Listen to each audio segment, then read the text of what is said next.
Coloque a mão na sua mente.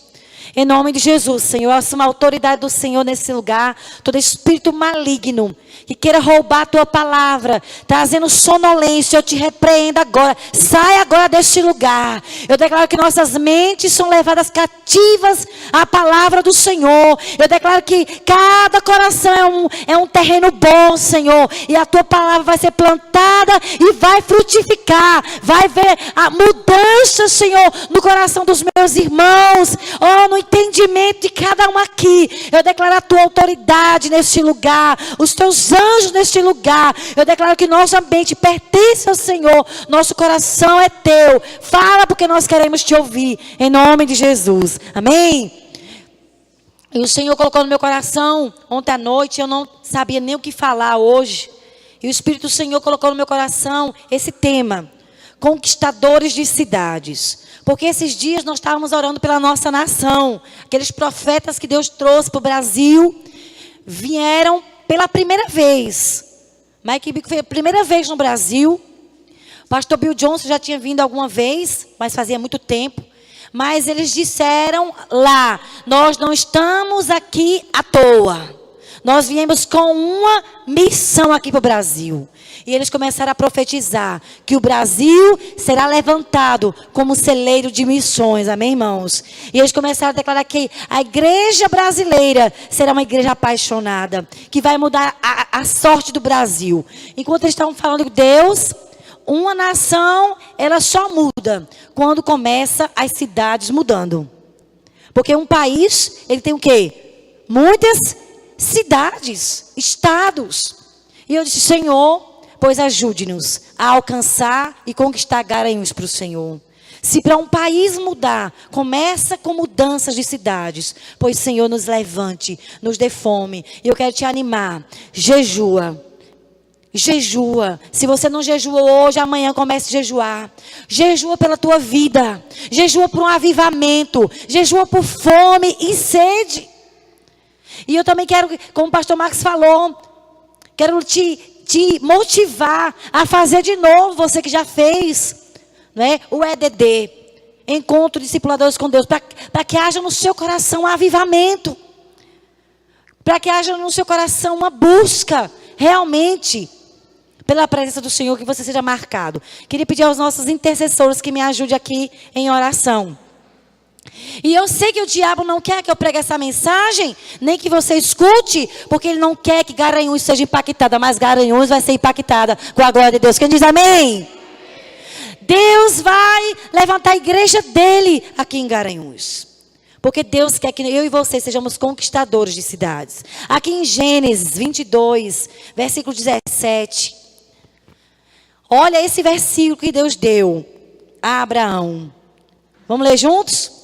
Certamente abençoarei você e farei seus descendentes tão numerosos como as estrelas do céu e como a areia da praia do mar. Os seus descendentes conquistarão as cidades dos seus inimigos. Você sabe que aqui em Gênesis 22, 17, Deus deu essa palavra a Abraão. Esse homem tinha mais de 100 anos. Isaac já tinha nascido. Isaac nasceu, Abraão tinha 100 anos. Só que aqui, em Gênesis 22, Deus tinha pedido para Abraão: sacrifique o seu único filho. Sacrifique o filho que você ama. Esse filho que você esperou 25 anos. Essa promessa que você esperou. Eu quero que você me entregue. E aquele homem velho, eu não sei se ele tinha 125 anos, 130 anos. Mas Isaac já era um homem. Já era um rapaz maduro. Eu não sei se tem alguma referência de quantos anos ele tinha, mas ele não era criança. E a Bíblia diz que Abraão pegou o filho dele e foi sacrificar. Quando Deus viu a obediência de Abraão, Deus disse: agora eu sei que você me ama. Não me negaste o teu único filho. Sabe, irmãos, antes de Deus dar um grande ministério a uma pessoa, um grande chamado a uma pessoa, Deus testa essa pessoa. para ver se essa pessoa é digna da confiança dele.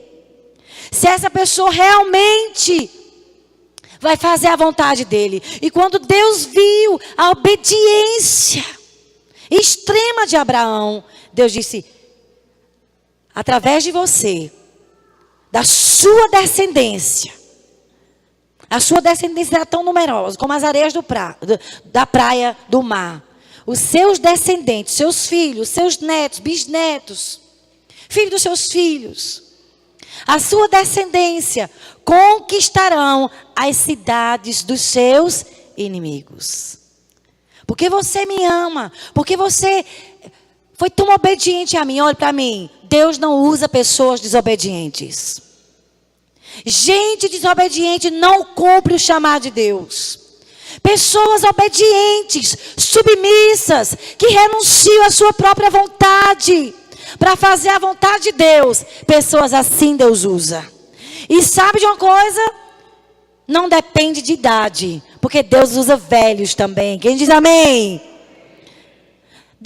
Se Deus usou um homem mais de 100 anos, como Abraão, sua descendência vai ser uma descendência que vai conquistar cidades. Que descendência é essa? Gente obediente. Gente que vai amar a Deus acima dos seus sonhos. Irmãos, tem gente que ama a Deus até no limite. Não, Deus, eu amo, mas se o Senhor está me pedindo isso, eu não vou fazer não. Uma pessoa assim não vai cumprir o propósito de Deus. Mas uma pessoa que está disposta a abrir mão de qualquer coisa, que ama ao Senhor acima dos seus sonhos, que ama ao Senhor acima dos seus projetos, que ama ao Senhor acima do ministério. Gente que ama ao Senhor e faz a vontade do Senhor, esse Deus usa.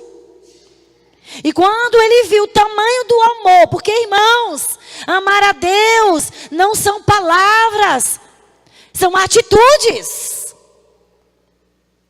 Suas atitudes vão mostrar se Deus tem sido importante para você ou se não. Se você não gasta tempo com Deus porque está muito cansado, só vem trabalhando muito, Deus não é sua prioridade. Eu amo a Deus, mas você não tem tempo para orar. Que amor é esse? É amor de palavras? E Deus disse: esse povo honra-me com os lábios, mas o coração está longe de mim. Deus não quer gente que só fala te amo, Deus. Deus quer pessoas que provam que amam com as atitudes. E sabe, irmãos, a nossa prioridade é nosso tempo a sós com Deus todos os dias. E nós temos que ter cuidado no nosso coração para não colocar outros deuses. E o que são outros deuses? Pode ser seu negócio, pode ser sua família, pode ser seus estudos, que tem ocupado o seu coração. Você acorda pensando nisso, você respira isso. E eu quero te perguntar: e cadê Deus? Aí você começa a perder o amor e a paixão, e já não ama Jesus como antes, porque tem ídolos. Mas Deus encontrou um homem com mais de 100 anos que tirou o ídolo do coração. Ele amava aquele menino. Isaac esperou 25 anos. O menino cresceu, se tornou um rapaz. Mas Deus disse: eu quero que você me dê ele. Esse menino que você ama. Nada pode ocupar o seu coração, Abraão. Você não pode ter outro Deus além de mim. E aí ele disse: está certo, Senhor, toma. Agora eu sei que você me ama. Eu não sei o que está ocupando o seu coração, mas muitas vezes nossos sonhos ocupam. E nós deixamos Deus em segundo plano. Quando der Deus eu oro, quando der Deus eu te busco. Isso se chama ídolos. Está colocando outras coisas no lugar do Senhor. Isso é pecado.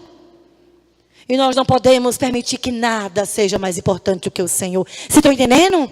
Não tem como uma pessoa que coloca Deus em segundo plano ser usado por Deus. Mudar uma história de uma cidade jamais mudará.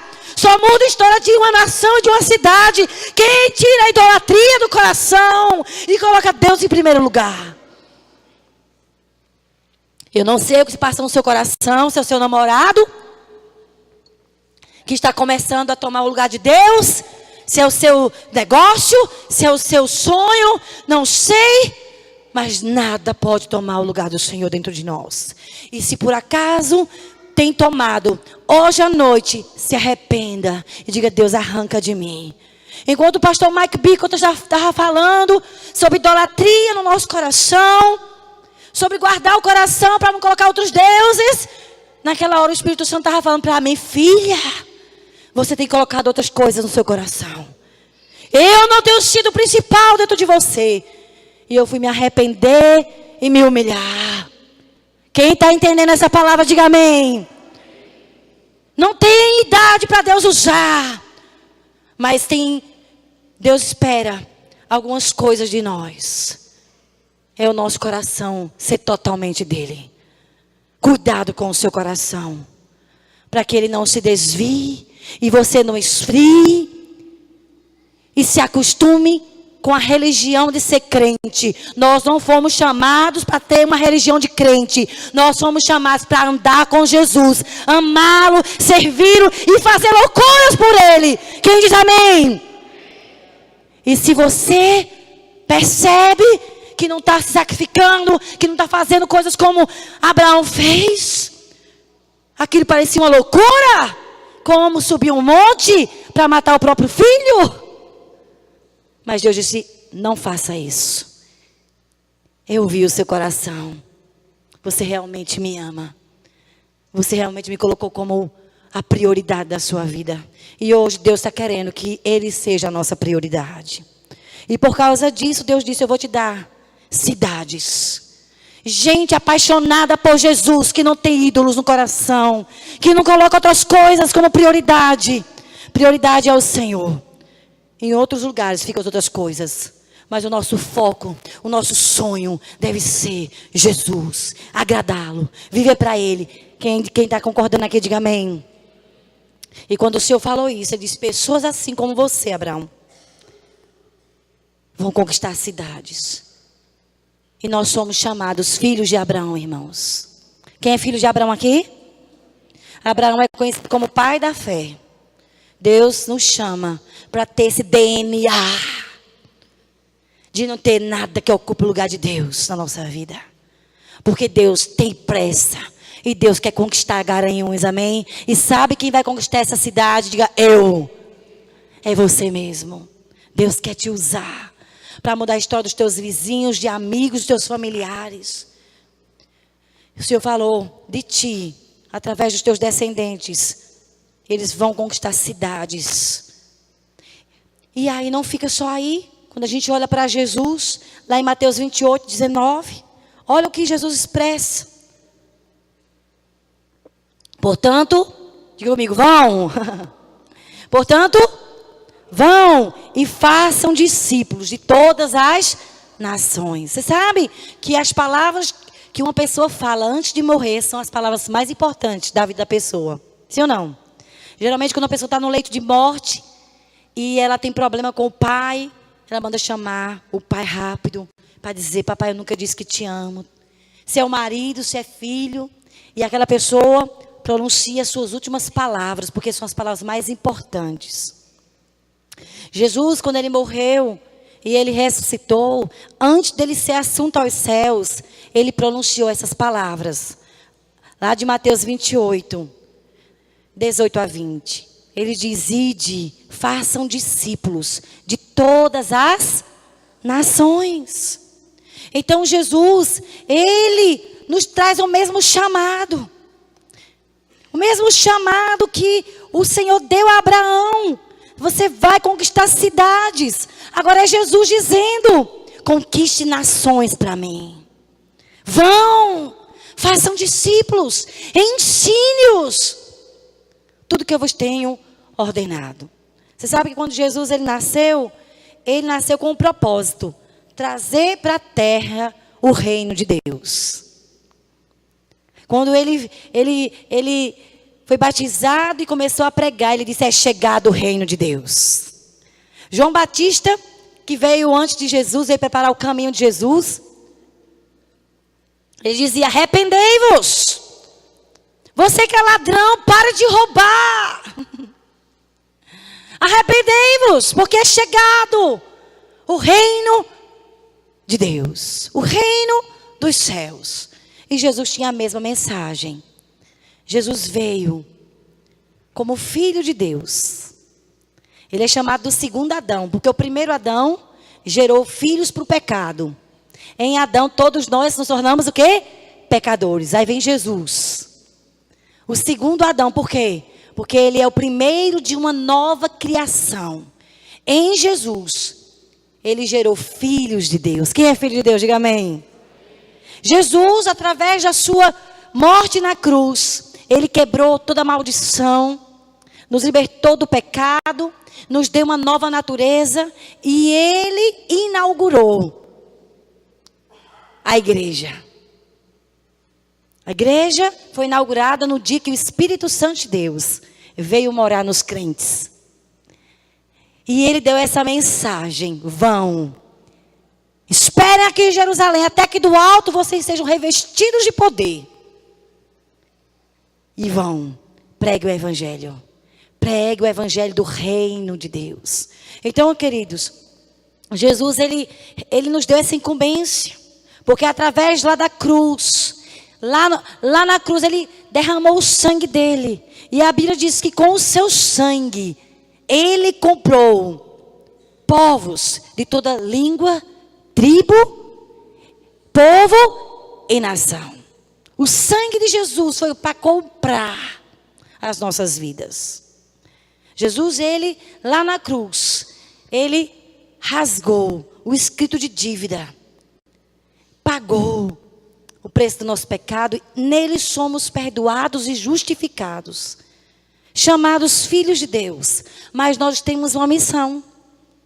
Nós temos a missão de encher essa terra, de encher Garanhuns de discípulos de Jesus.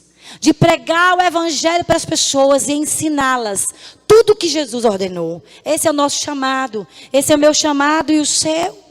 Conquistar nações, cidades. Em Mateus 5, até o capítulo 7, que é chamado Sermão do Monte. O capítulo 5, 6 e 7 fala sobre o caráter do cidadão do reino de Deus. Você sabe que se você estiver lendo o capítulo 5, 6 e 7 de Mateus, lá é estabelecida a constituição do reino de Deus. O padrão de comportamento. Como deve ser a nossa postura como filho de Deus. Como deve ser o nosso caráter. Está lá. Mateus 5, 6 e 7. Lê em casa para você ver. Os princípios e valores do reino. Porque Jesus veio trazer o reino de Deus para a terra. E quando ele ensina sobre o Pai Nosso, no capítulo 6 de Mateus, versículo 10, ele diz assim: orem assim, venha o teu reino. Orem. Peçam a mim, venha o teu reino, seja feita a tua vontade, assim na terra, como ela é feita no céu. Peça ao Pai que venha o reino dele. Eu e você estamos aqui. É para trazer o reino de Deus. É para estabelecer a cultura do reino. É para falar sobre os valores do reino. E isso choca as pessoas. Mas Jesus, ele chocava mesmo as pessoas. Com as suas pregações, que eram totalmente diferentes da cultura da época. Como hoje. Uma pessoa que faz romance real, ela choca. Eu estava num lugar essa semana e eu estava falando, né? Que os nossos jovens, eles casam virgem. Eles têm romance real. Estava conversando sobre como é bonito. Tem gente que casa virgem? Não é possível. Digo, é. Aí começou a rir. Mas é chocante uma pessoa não querer fazer sexo antes de casar. Porque o padrão do mundo é o quê? É o que é o padrão do mundo? É a pessoa ficar com um, ficar com outro. É a prostituição. É a impureza. É a pornografia. Mas o nosso padrão é outro, é a santidade, amém? Ninguém verá a Deus sem santidade. Sejam santos, porque eu, o Senhor, vosso Deus, eu sou santo. É o padrão de Deus. Que choca a sociedade. E eu e você precisamos chocar garanhões, amém? Não apenas falando, mas nossa vida, nosso comportamento, nosso caráter. Eu vi uma frase uma vez: pregue o evangelho em todo tempo. Quando necessário, use as palavras. Você na sua faculdade, no seu negócio, você que é empresário, você que trabalha no comércio, você que é professor de faculdade, você que é aluno de faculdade, escola. Seja você a pregação do evangelho. Seja uma pessoa que tem o caráter de Cristo. Tenha uma vida que agrada a Deus.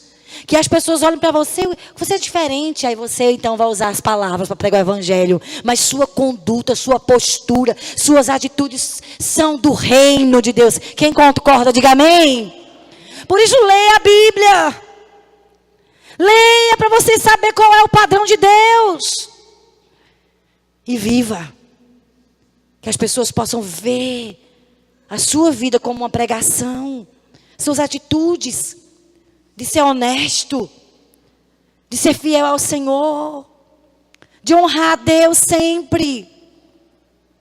Você sabe que no livro de Mateus aparece mais de 50 vezes a palavra reino.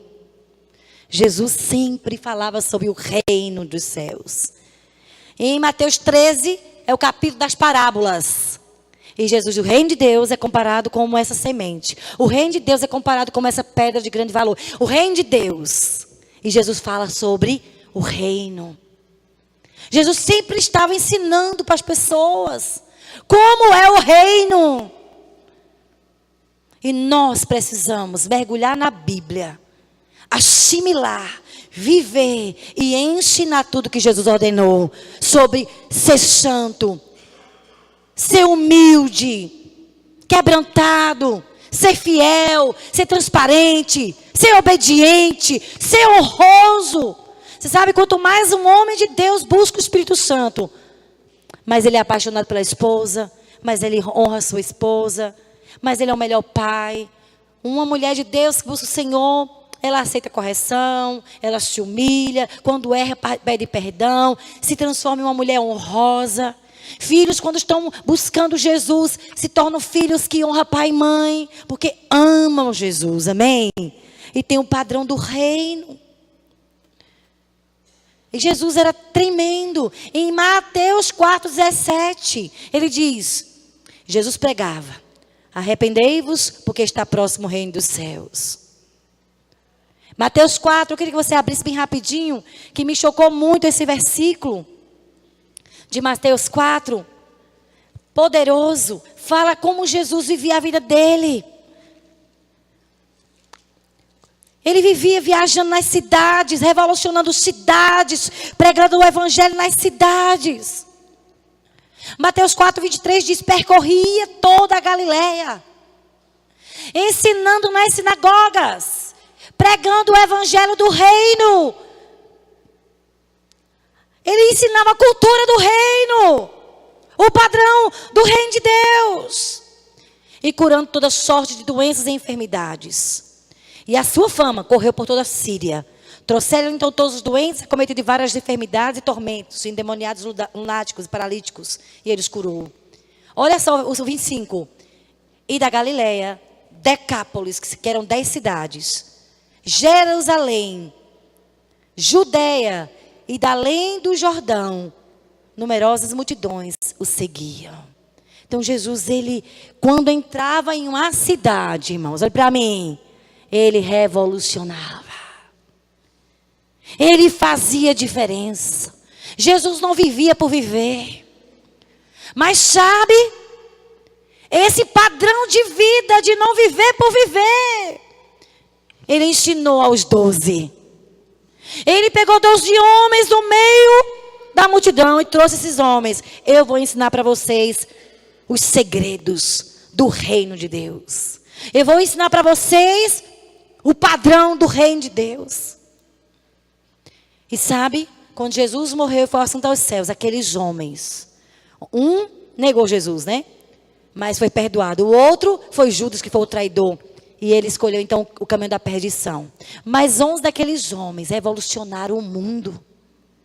Outros homens se converteram e revolucionaram o mundo.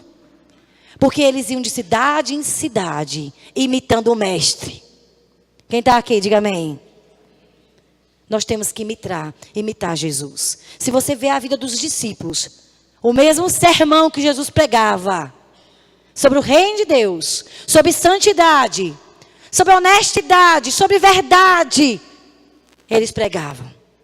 Leia as cartas de Paulo, está lá o padrão do reino, não mentais uns aos outros, não tenham inveja, não tenham ciúme, as obras da carne. Se lembram disso tudo? O Espírito Santo ensinando valores do reino de Deus, que esses homens aprenderam com Jesus, imitaram e fizeram igual e continuaram a obra que Jesus começou. Atos dos Apóstolos é um livro que fala das atitudes dos discípulos depois que Jesus foi assunto aos céus. Como viveram os discípulos de Jesus? Eles imitaram Jesus. Eles iam de cidade em cidade. Eles faziam discípulos como Jesus fez. Eles ensinavam as pessoas sobre os valores do reino de Deus. E o Senhor diz para eles fazerem isso mesmo. Ensine as nações. Então, a vontade do Senhor é que eu e você, a gente faça a diferença. Mateus 5, 13 e 14. Jesus disse: vós sois o sal da terra. Irmãos, você não pode copiar o padrão do mundo. Você não pode ser uma pessoa que se comporta como as pessoas que não conhecem a Deus. Jesus disse: sejam luz. Sabe, uma pessoa que é luz, ela faz diferença. Se faltar energia, a gente acender uma velinha. Faz ou não diferença uma velinha? Faz. Então faça você a diferença.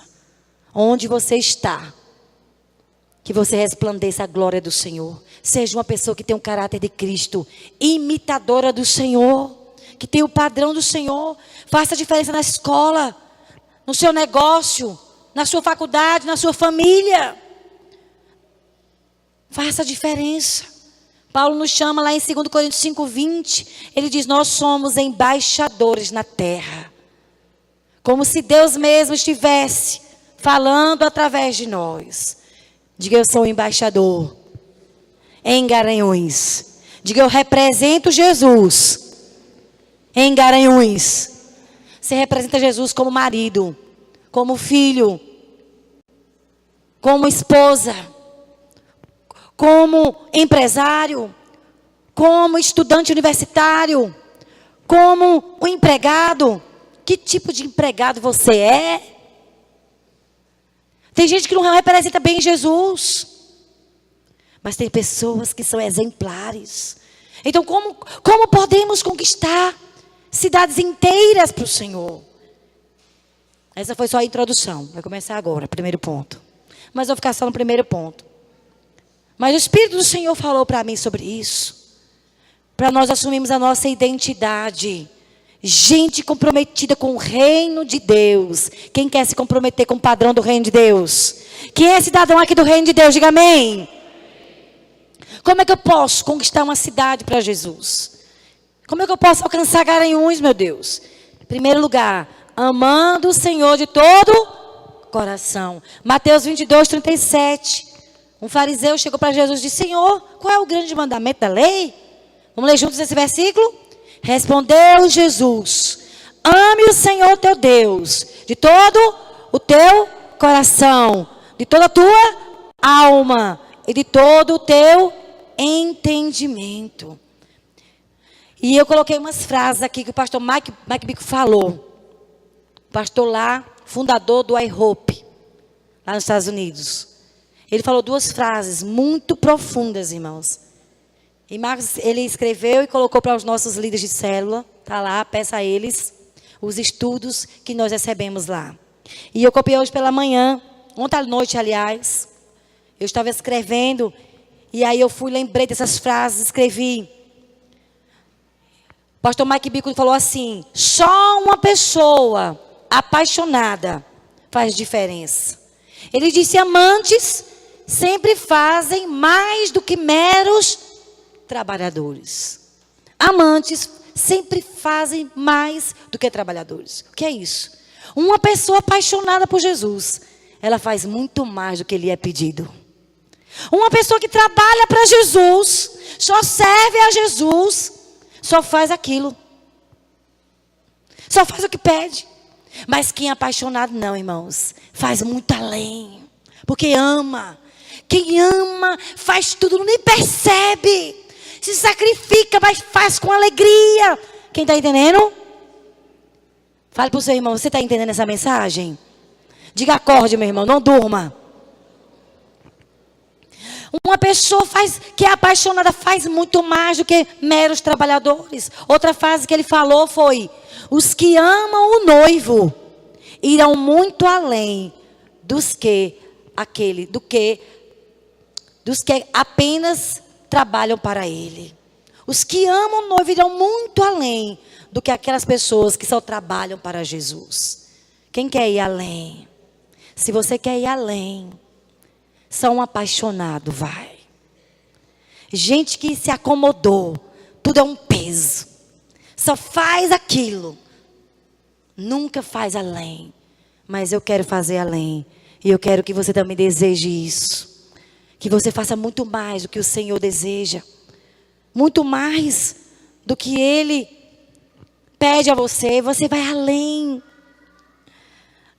Uma mulher era tão apaixonada por Jesus. Ela nem foi convidada para a casa de um fariseu. Quando ela chegou lá, só tinha homens. Mulher não podia entrar na sala. Mas ela era tão apaixonada que ela entrou. E ela lavou os pés de Jesus com as lágrimas. Ela enxugou com os cabelos. Isso impactou o coração de Jesus. Ele disse: Simão, você me convidou para a sua casa, mas você não me lavou os pés. Porque naquela época, eles andavam de sandálias e sujavam os pés. Então, ficava sempre um servo para lavar os pés do convidado, para eles poderem comer. Mas essa mulher, desde que eu cheguei, não para de lavar meus pés com suas lágrimas. Você não me beijou, porque eles tinham o costume de dar um beijo, como ósculo santo. Essa mulher não para de beijar os meus pés. Os seus muitos pecados foram perdoados. Porque a quem muito ama, muito se perdoa. Olha, irmãos, isso impactou o coração de Jesus. E onde há a mensagem do reino de Deus, é mencionado a atitude apaixonada daquela mulher. Pegou os cabelos, que era a honra de uma mulher, e enxugou os pés de Jesus. Uma pessoa apaixonada, ela faz assim, traz impacto ao coração do Senhor. Já um servo só faz o que pede. Só faz o que é necessário. Eu já fiz minha obrigação diária. Já li meus 3 capítulos por dia. Já orei 5 minutos.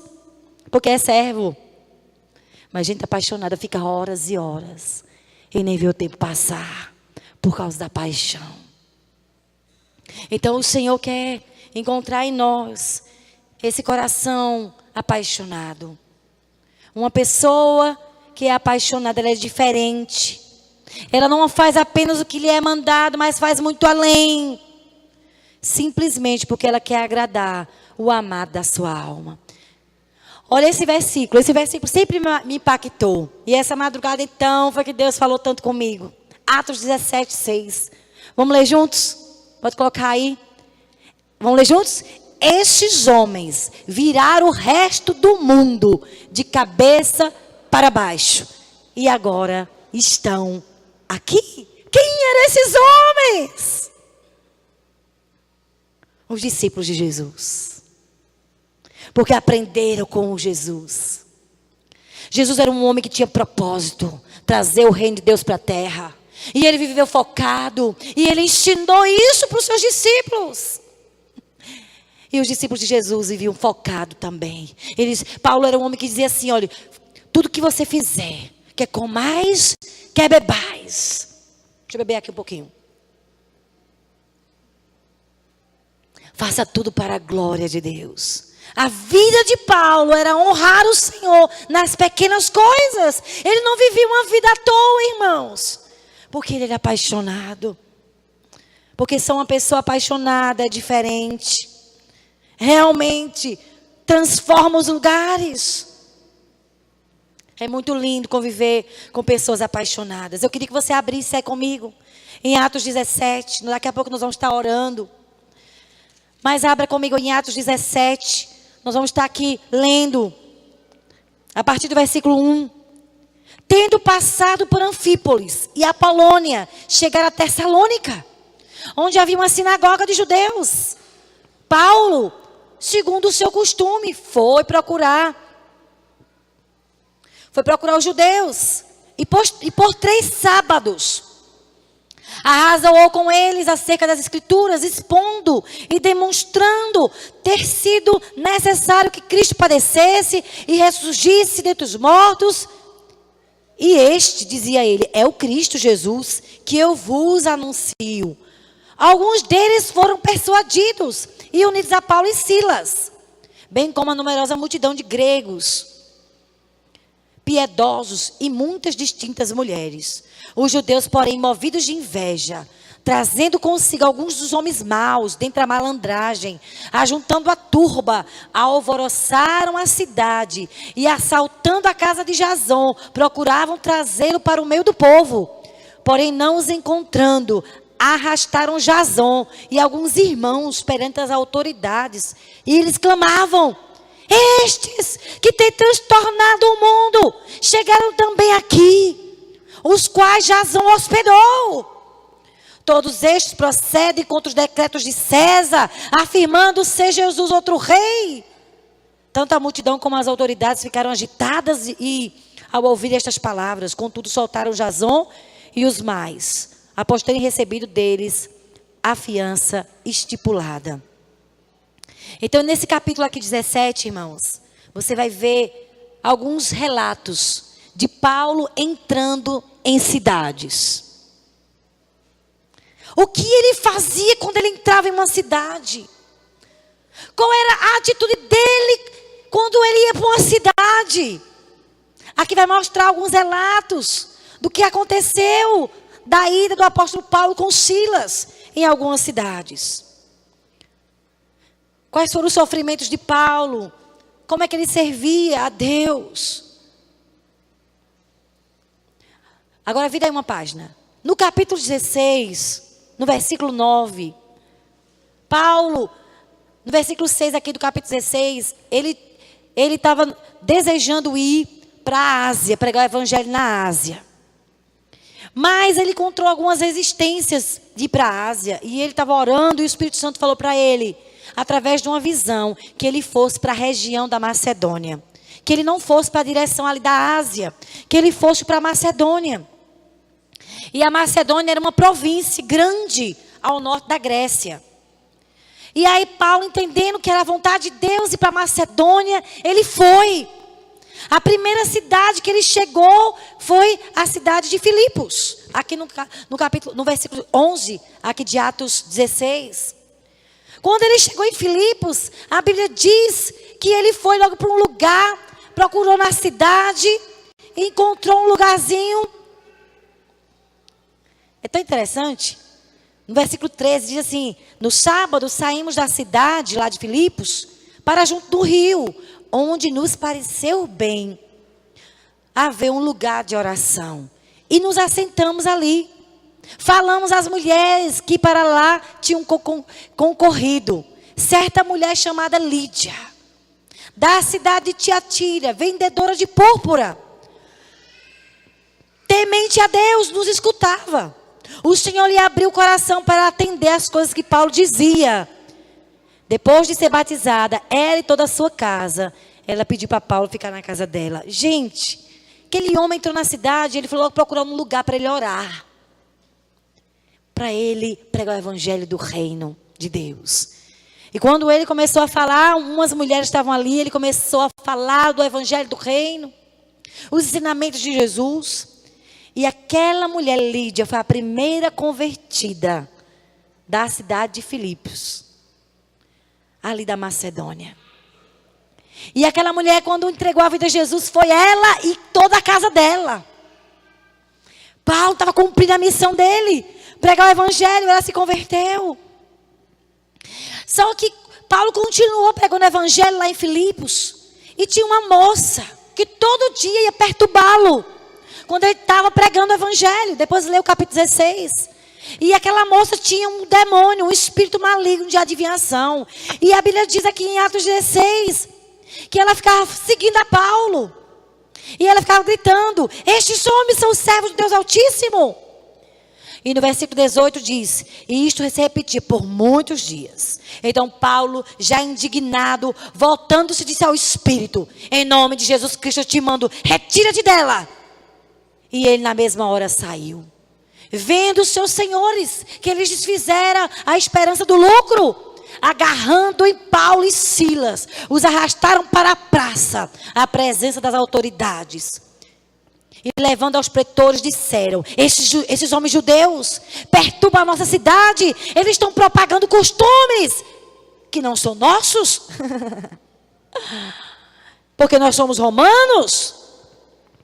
Levantou-se a multidão unida contra eles. Rasgaram as vestes de Paulo. E eles mandaram açoitar Paulo com varas. E depois que Paulo e Silas levaram muitas chicotadas, eles foram presos. Presos por quê? Porque libertaram uma menina endemoniada. E lá na prisão eles começaram a adorar. Era mais ou menos meia-noite, começaram a adorar. E a Bíblia diz que teve um terremoto naquela prisão. E por causa do terremoto, o carcereiro achava que Paulo tinha fugido. E ali ele entregou a vida a Jesus. Foi salvo o carcereiro e toda a família dele foram batizados. E Paulo, imagina a alegria de Paulo. Eita, Jesus, obrigado por essa rapada. Teve um propósito eu estar aqui nessa prisão, a salvação desse homem. Quando foi no outro dia de manhã, descobriram que Paulo era romano. E eles não podiam ter batido em Paulo. E foram pedir desculpas. E Paulo, não, problema não, né? E na mente dele, imagina, valeu a pena essas lapadas, valeu a pena essas chicotadas, porque foi mais uma família sendo alcançada para Jesus. E ali ele saiu lá de Filipos. E ele saiu do cárcere. Foi para a casa de Lídia, viu os irmãos, e confortaram os irmãos, e fortaleceram a fé dos irmãos. Mas não ficou só aí. Depois que ele saiu de Filipos, depois que ele foi preso, ele não se limitou a ficar só em Filipos, ele saiu. Aqui no capítulo 17 fala da cidade de Tessalônica. O que foi que ele foi fazer nessa cidade? Nessa cidade ele pregou o evangelho, irmãos. Aqui no versículo 4, diz assim, que ele foi lá para Tessalônica, como de costume foi pregar o evangelho, lá na sinagoga, 3 sábados, 3 semanas ali. E no versículo 4 disse, algumas pessoas foram convencidas. O Espírito Santo trouxe salvação. Numerosa multidão de gregos piedosos e muitas distintas mulheres entregaram a vida a Jesus. E por que eles entregaram a vida a Jesus? Os judeus, movidos de inveja, alvoroçaram a cidade. E foram na casa de Jason, que era crente, o irmão amado. E não encontraram nem Paulo nem Silas, arrastaram Jason por meio da praça. Esses homens estão hospedando. Esse homem está hospedando uns homens aí que estão revolucionando as cidades. Que coisa linda, né, irmãos? O que faz um homem cheio do Espírito Santo? Quem quer ser cheio do Espírito Santo aqui? Ah, irmãos, nesses dias de jejum, ore pela sua vida espiritual. Peça a Deus um coração apaixonado. Gente apaixonada é diferente. Quem está perto é incendiado, amém? E ele fez diferença aqui em Tessalônica. E teve uma confusão muito grande. E os irmãos tiveram que tirar Paulo. Olha o versículo 10. Logo durante a noite os irmãos enviaram Paulo e Silas para a Bereia. Porque senão eles iam morrer ali em Tessalônica. E quando Paulo chegou em Bereia, ele começou a pregar de novo o evangelho. E a Bíblia diz que lá em Bereia, versículo 14... Deixa eu olhar aqui as minhas anotações. E ele foi lá, ele começou a pregar o evangelho. lá em Bereia. E no versículo 15, diz assim: os responsáveis por Paulo levaram até Atenas e regressaram trazendo ordens de Silas e Timóteo para que o mais depressa possível fossem ter com ele. Mas por que ele teve que de novo sair fugido de Bereia? Porque ele estava de novo. E no versículo 12 diz: por causa dessa pregação, muitos creram. Versículo 12: mulheres gregas de alta posição e não poucos homens se converteram ao Senhor Jesus. E por isso, né, a Bíblia diz: logo que os judeus de Tessalônica ouviram falar que Paulo e Silas foram para Bereia, já foram para Bereia arrumar confusão. E eles chegaram lá, porque Paulo estava lá, e começaram a perturbar o povo. E aí Paulo teve que sair, fugir de novo de Bereia. E os irmãos enviaram ele para Atenas, irmãos. E ele saiu, pregou o evangelho, teve de novo perseguição contra eles. E ele foi, né, então para Atenas. Você sabe que a cidade de Atenas era uma cidade de muita idolatria, irmãos. Era um centro religioso do mundo greco-romano. Havia mais estátuas de deuses lá em Atenas do que em todo o resto da Grécia. Era uma cidade idólatra. Olha o versículo 16 aqui de Atos 17. Enquanto Paulo os esperava em Atenas, o seu espírito se revoltava em face de tanta idolatria naquela cidade. Por isso dissertava na sinagoga, entre os judeus e os gentios piedosos, também na praça, todos os dias. Entre os que se encontravam ali, ele estava pregando o evangelho. Alguns dos filósofos epicureus e estoicos contendiam com ele. Havia o que perguntasse: quem é esse homem tagarela? Parece pregador de estranhos deuses. Pois ele pregava Jesus e a ressurreição.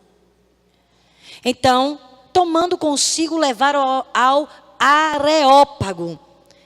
Chamaram Paulo e levaram ele para o Areópago, que era um lugar aberto para debates filosóficos. Eles queriam ouvir esse novo ensinamento. E ele disse: queremos saber dessa nova doutrina. O que é que você está ensinando? Porque eles gostavam muito de saber novidades. Posto, versículo 20, que nos traz aos ouvidos coisas estranhas. Queremos saber o que vem ser a isso. Pois todos os de Atenas e os estrangeiros, residentes, não cuidavam de outra coisa, a não ser de saber das últimas novidades. Então Paulo se levantou no meio do Areópago e disse: senhores atenienses, eu achei tão interessante porque ele não chegou: vocês são idólatras, vão ser tudo condenados. Não. Ele observou na cidade muita religiosidade, muito ídolo. Isso perturbou muito ele. E ele ficou orando, imagina ele orando: Deus, como eu vou pregar o evangelho aqui em Atenas? De repente ele viu, no meio dos deuses, tinha um altar. E tinha um nome assim: ao Deus desconhecido. Aí Paulo: é por aí que eu vou pregar o evangelho. E ele disse: senhores atenienses, olha como o discurso dele. Em tudo vos vejo acentuadamente religiosos, porque passando eu e observando os objetos do vosso culto, encontrei um altar no qual está escrito ao Deus desconhecido. Pois este que vocês adoram sem conhecer é precisamente aquele que eu vos anuncio, o Deus que fez o mundo e tudo que nele existe, o Senhor dos céus e da terra. E Paulo pregou o evangelho nessa cidade idólatra, religiosa. E eles não acreditavam na ressurreição. Quando Paulo falou da ressurreição, houve então muito debate. Mas sabe o que aconteceu? Por causa dessa pregação, a Bíblia diz, no versículo 34, houve, porém, alguns homens que se agregaram a Paulo e creram. Entre eles estava Dionísio, o Areopagita, e uma mulher chamada Dâmaris, e com eles outros mais. Mesmo uma cidade idólatra, Paulo conseguiu pregar o evangelho e ter frutos ali. Porque o objetivo dele era trazer o reino de Deus. Paulo era muito apaixonado por Jesus. Onde ele passava, irmãos, as cidades eram impactadas. Mas eu quero te dizer algo. Eu estou falando de Paulo aqui. Mas não era só Paulo que era assim. Os crentes de Atos, os irmãos meus e seus, eles eram assim. Todos apaixonados por Jesus. Olha aí, abra comigo. Nós já estamos terminando, nós vamos orar. Atos 8, versículo 4. Veja como era a postura dos irmãos da igreja. Não estou falando mais de Paulo e de Silas. Eu estou falando de irmãos simples da igreja. Eu estou falando de irmãos comuns da igreja. Atos 8, versículo 4 diz assim: entre mentes, os que foram dispersos, e por toda parte, pregando a palavra. Aí apareceu Filipe, que era um diácono. Descendo à cidade de Samaria, anunciava a Cristo, as multidões atendiam unânimes as coisas que Filipe dizia, ouvindo-as e vendo os sinais que ele operava. Pois os espíritos malignos, os espíritos imundos de muitos possessos, saíram gritando em alta voz. E muitos paralíticos e coxos foram curados. E houve grande alegria naquela cidade. Já não eram os 12 apóstolos. Agora era um irmão da igreja, um diácono da igreja, que estava pregando, Filipe. Mas antes de falar o nome de Filipe, fala que os irmãos, os que foram dispersos. Aqui no capítulo 8, versículo 1 diz: naquele dia levantou-se grande perseguição contra a igreja de Jerusalém, e todos os irmãos, exceto os apóstolos, foram dispersos pelas regiões da Judéia e Samaria. E eles começavam, irmãos, por toda parte, pregar a palavra de Deus. Não era só Paulo que fazia diferença, eram os irmãos. Irmãos, olhe, Deus quer trazer esse amor apaixonado por sua igreja. A Bíblia diz que eles eram tão apaixonados. Olha aí no capítulo 5, volte aí umas páginas. Versículo 40. Atos 5,40 diz: chamando os apóstolos, açoitaram-nos e ordenando-lhes que não falassem em nome de Jesus, os soltaram. E eles se retiraram do sinédrio, regozijando-se por terem sido considerados dignos de sofrer afrontas por este nome. E todos os dias, no templo e de casa em casa, não cessavam de ensinar e de pregar Jesus, o Cristo. Irmãos, essa é a igreja que o Espírito Santo encheu. Diga: eu sou a igreja de Jesus. É assim que Jesus quer que você se comporte. Eles de casa em casa, eles pregavam e ensinavam a palavra de Deus. E Pedro aqui levou, uns açoites. Levou uma pisa, estava na prisão. E eles saíram alegres. Obrigado pelo privilégio, Senhor, de sofrer por amor a Ti. Eles se alegravam, se regozijavam, se sentiam felizes por sofrer perseguição por amor a Cristo. Sabe, irmãos, nós precisamos ser crentes assim. Eu não sei como está a sua vida, mas de uma coisa eu sei: nós precisamos ser mais apaixonados por Jesus. Garanhuns está esperando que os filhos de Deus façam diferença nessa cidade. E Deus conta com você. Eu queria que você ficasse em pé. Coloque a mão no seu coração. Eu queria que você orasse por você agora. Eu não sei se você perdeu a paixão por Jesus, mas para conquistarmos cidades, para conquistarmos Garanhuns para Jesus, só um povo apaixonado traz impacto, irmãos. Feche os seus olhos. Muitas vezes o diabo, ele faz de tudo para tirar a nossa paixão. Às vezes o diabo usa situações para lhe ocupar muito e você ficar muito cansado, porque uma pessoa cansada não tem ânimo. Uma pessoa cansada perde a paixão, não tem forças para buscar, até deseja buscar.